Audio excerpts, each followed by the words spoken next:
हाँ तो गाइज, उम्मीद करता हूँ कि आपने इससे पहले के बाकी के दो पार्ट्स को जरूर देखा होगा जिसमें हमने बात किया था बिहार का सामान्य परिचय और दूसरा टॉपिक था बिहार के सीमावर्ती जिलों के बारे में। आज हम स्टार्ट कर रहे हैं बिहार के प्राचीन इतिहास के बारे में बात करेंगे।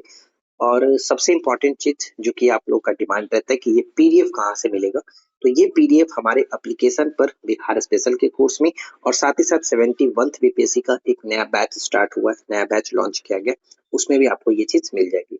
जो नया बैच लॉन्च हुआ है उसकी कीमत बहुत ही कम रखी गई है, 149 के साथ आप एक साल की वैलिडिटी के साथ उस बैच को ज्वाइन कर सकते हैं।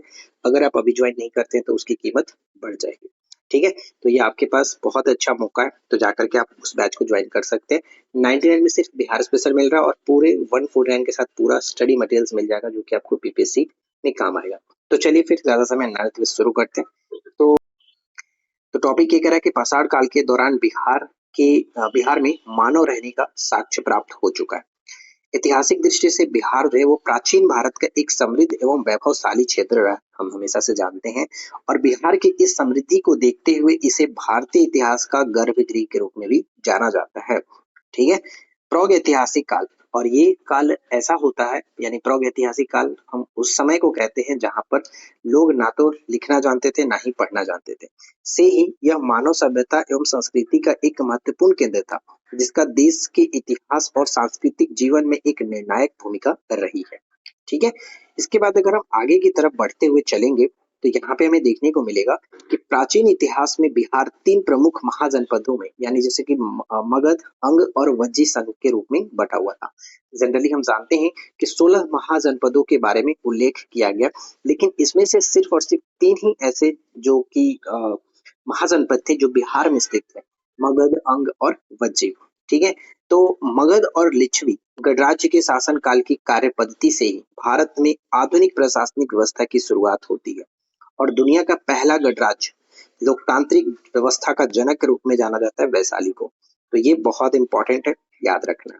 ठीक है, अब आते हैं हम लोग पाषाण काल के बारे में। तो देखिए, पाषाण काल के बारे में अगर हम बात कर रहे हैं तो इसका तीन खंड होता है, जैसे कि पूरा पाषाण काल, मध्य पाषाण काल और नवपाषाण काल। और तीनों काल से रिलेटेड कुछ ना कुछ बिहार से रिलेटेड चीजें हैं जो कि हमें देखने को मिलता है, पेपर में पूछा जाता है। तो चलिए हम इनको देख लेते हैं।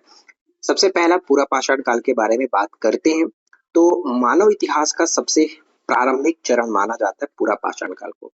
पूरा पाषाण काल के दौरान बिहार के भीमबंध, गया के जेठियन, नालंदा आदि के दक्षिणी क्षेत्र में पाषाण कालीन औजार हमें प्राप्त हुए हैं। इन औजारों में पत्थरों के कुल्हाड़ी, खुरपी तथा चाकू आदि के साक्ष्य भी मिले हुए हैं।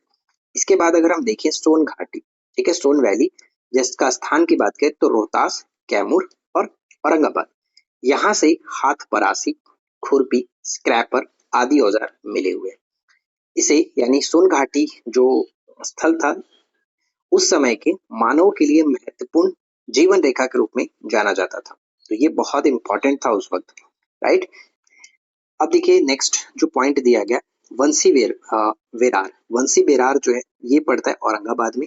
और विभिन्न प्रकार के चक्कू और यहाँ पे स्क्रैपर प्राप्त हुए हैं, मिले हुए हैं। ठीक है, बंसी बेरार हो सकता है ऐसे पेपर में पूछा जाए कि पूरा पाषाण काल से संबंधित बंसी बेरार बिहार के किस स्थान से संबंध रखता है, तो ये औरंगाबाद जिले से संबंध रखता है, इसको याद रखेंगे। ठीक है, अब सेकेंड पॉइंट पे आते हैं हम लोग, जो कि मध्य पाषाण काल, जिसे हम लोग मेसोलिथिक एज के नाम से जानते हैं।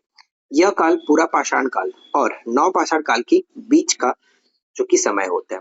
मानव जीवन शैली में धीरे धीरे स्थायित्व, सूक्ष्म औजारों का विकास और कृषि की शुरुआत होने लगी थी। यानी इस काल में कृषि की शुरुआत होने लगी थी, ऐसा नहीं कह सकते कि कृषि की शुरुआत हो चुकी थी।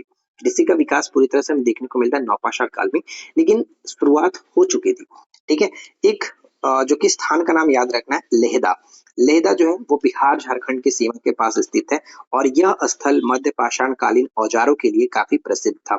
तो पेपर में पूछा जा सकता है कि लेहदा का संबंध किस स्थान से, तो ये बिहार और झारखंड की सीमा से संबंध रखता है, राइट।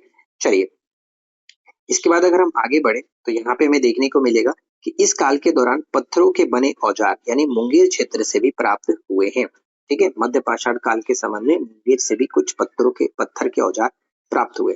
तीसरा पॉइंट आता है नवपाषाण काल, न्यूलिथिक एज, और ये सबसे इंपॉर्टेंट है पेपर के दृष्टि से।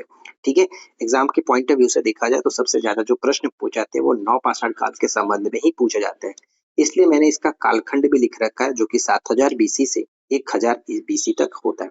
इस कालखंड की मुख्य विशेषता क्या थी? नवपाषाण काल की मुख्य विशेषता थी कि कृषि की शुरुआत हो चुकी, स्थायी निवास की पद्धति प्रारंभ हो चुकी थी, मिट्टी के बर्तन पाए जाने लगे थे और पशुपालन भी प्रारंभ हो चुका था इस समय।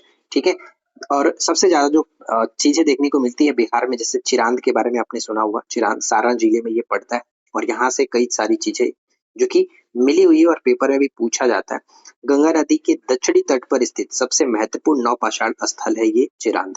ठीक है, खुदाई में यहाँ से क्या क्या चीजें मिली है वो भी आप थोड़ा सा नोटिस करना, कि कृषि के अवशेष जहाँ पे धान, गेहूं और जौ की खेती की जाती थी। पशुपालन के प्रमाण मिले हैं जिसमें गाय, भेड़ और बकरी जो कि पशुपालन के रूप में होते थे। पत्थर और हड्डी के औजार भी प्राप्त हुए। मिट्टी के बर्तन यानी पॉलिश की हुई और चित्रित मृत भांड जैसे जो कि मिट्टी के बर्तन पाए गए। और मकानों के अवशेष भी देखने को मिला है जिसमें मिट्टी और बांस के स्तंभ बनाए गए थे। तो ये सब खुदाई में प्राप्त हुए चिरांद से। चिरांद की तरह ही एक और जो कि स्थल था चेचर, ये वैशाली जिला में, और ये भी बहुत इम्पोर्टेंट था।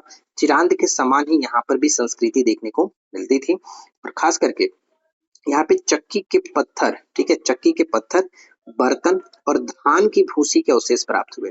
तो अगर आपसे पेपर में पूछ लिया जाए कि निम्नलिखित में से किस स्थान से, किस नवपाषाण कालीन स्थल से धान की भूसी के अवशेष प्राप्त हुए हैं, तो वहां पे फिर आपको चेचर टिक करना पड़ेगा, ये याद रखिएगा चेचर। नवपाषाण कालीन अन्य स्थल की बात करें तो मनेर यानी पटना और सिलवार रोहतास में, ये और भी दो स्थल थे।